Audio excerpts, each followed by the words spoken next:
O Jornal da Educação, desse dia 17 de setembro de 2024, destaca como primeira matéria a liberação por parte do Ministério da Educação de portarias credenciando diversas instituições para programas de educação à distância. O Ministério da Educação, dentre essas entidades, liberou também o credenciamento da universidade corporativa de uma empresa estatal, que traz realmente a abertura, o prosseguimento da possibilidade de instituições do mundo do trabalho serem reconhecidas como aptas a administrar cursos de pós-graduação lato sensu. Essa legislação prevê, isso é positivo em termos do Brasil, entretanto, ainda existem entraves por parte do MEC para as instituições não governamentais. As que não são escolas de governo estão aguardando uma homologação no parecer do Conselho Nacional de Educação para poder ter o prosseguimento dos credenciamentos. Mas é um ponto positivo o fato de ter a liberação, embora fugindo à regra, sendo chamada de universidade corporativa. A universidade tem sido restrita, o termo une as universidades e os centros universitários. Faculdade não pode utilizar o termo uni. E nós vemos aí a universidade corporativa sendo chamada de universidade corporativa, e isso é bom porque eu acho que permite o cumprimento do princípio da universidade, que é ampla e não simplesmente as instituições que têm que ter determinado número de cursos de graduação ou pós-graduação. Mas temos aí um número significativo de pareceres que foram aprovados, estava aguardando homologação, e gradualmente o Ministério da Educação vem liberando esses pareceres com cautela, naturalmente, e principalmente nesse momento que está bastante polêmica a situação, a reanálise das questões sobre a educação à distância no Brasil. Embora a educação à distância não é uma modalidade de educação, como afirma o decreto e alguns atos, a educação à distância é uma metodologia.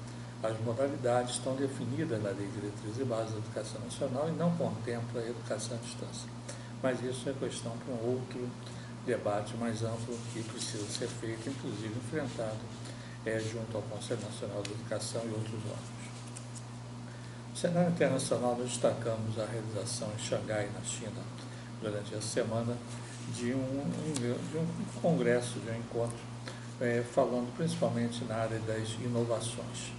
O Brasil está representado, incluído por uma equipe do Ministério da Educação, e esse evento vai trazer bastante fatos novos, porque tem sido marcante a atuação em inovações da China e Japão e outros países asiáticos, mas que trazem realmente resultados que vamos acompanhar de perto o que vem de novidade nesse encontro, que é um encontro com participação efetiva de países de todo o mundo. No âmbito do Brasil, nós destacamos nessa edição a decisão do Supremo Tribunal Federal de acolher mais uma ação direta de inconstitucionalidade proposta pela Confederação Nacional dos Estabelecimentos de Ensino, a CONFENEM, que torna sem validade uma lei do Estado do Rio de Janeiro que interferia, na verdade, na gestão das instituições de ensino. Não é a competência do governo estadual, da Assembleia Legislativa, dos estados, nem municípios, legislar sobre questões que são definidas por lei federal. E toda a parte de funcionamento das instituições de ensino superior é definida por lei federal.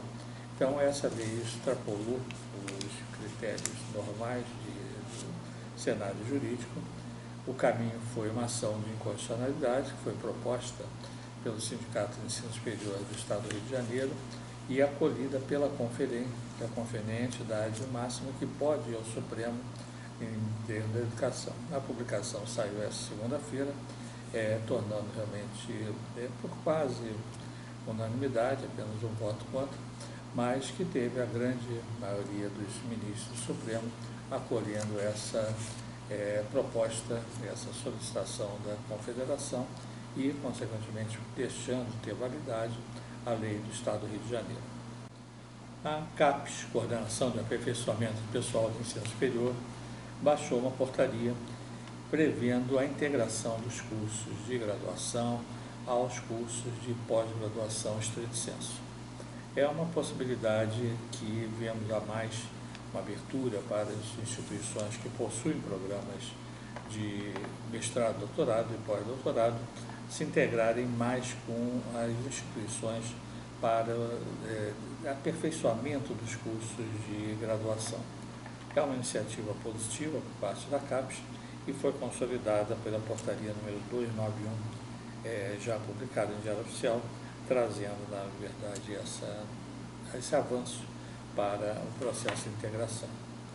Destacamos também que foi baixado um ato trazendo modificações no critério das normas do ENAD, do Exame Nacional de Desempenho Estudante, e transferindo responsabilidades maiores para o coordenador dos cursos. Essa situação de transferência para responsabilidades vem aumentando gradualmente, ou seja, o que era obrigação do poder público está sendo transferido para as instituições e, principalmente, nesse caso, para os coordenadores de curso. É interessante ser acompanhado, são pequenos detalhes, mas com consequências que possam ser significativamente para as organizações. A cada edição do jornal, nós temos destacado um direito na educação e vamos falar hoje sobre um tema que tem sido relativamente frequente, que é a cópia de documentos, uma cópia ilegal de documentos da internet para aproveitamento em trabalhos científicos, trabalhos de conclusão de curso, especialmente monografias, teses, dissertações, mas principalmente monografias. É importante que se diga que tudo que existe um copyright, que existe uma proibição, não pode ser utilizado. Isso é plágio. E o plágio é um crime.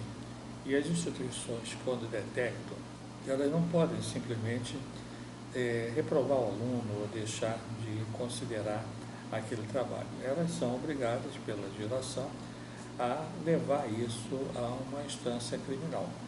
Então, é importante que todos que atuam no campo da educação observem bem os materiais que têm copyright, não têm autorização para ser utilizado, e mesmo assim, quando são pequenos trechos, você não pode copiar páginas e mais páginas, e sim pequenos trechos, e fazendo sempre menção à fonte e trazendo realmente referências na bibliografia.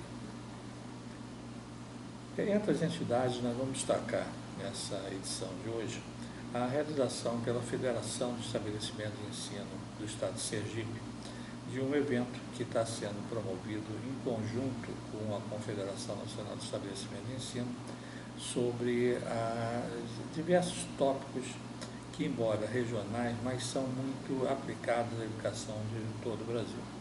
O presidente da entidade, o professor José Sebastião Filho, tem sido bastante dedicado à causa da educação, inclusive como conselheiro, que é também no Conselho Estadual de Educação, e traz realmente pessoas de referência em seu estado para esse evento, que está sendo transmitido, inclusive, virtualmente para os membros da Confederação, e tem a possibilidade da presença física de diversos dirigentes de instituições daquele estado e de outros estados também que compareceram a esse evento.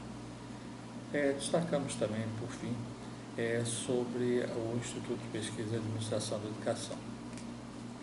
Nós estamos incentivando muito as pesquisas sobre inovações. Temos, inclusive, um trabalho publicado, uma carta mensal publicada e uma manifestação sobre a relevância das inovações, serem destacadas as inovações. E é importante que uma linha de pesquisa sobre inovações está sendo trabalhada e a gente precisa muito ter a participação efetiva de todas as instituições em destacar as inovações que estão ocorrendo nas instituições privadas de ensino.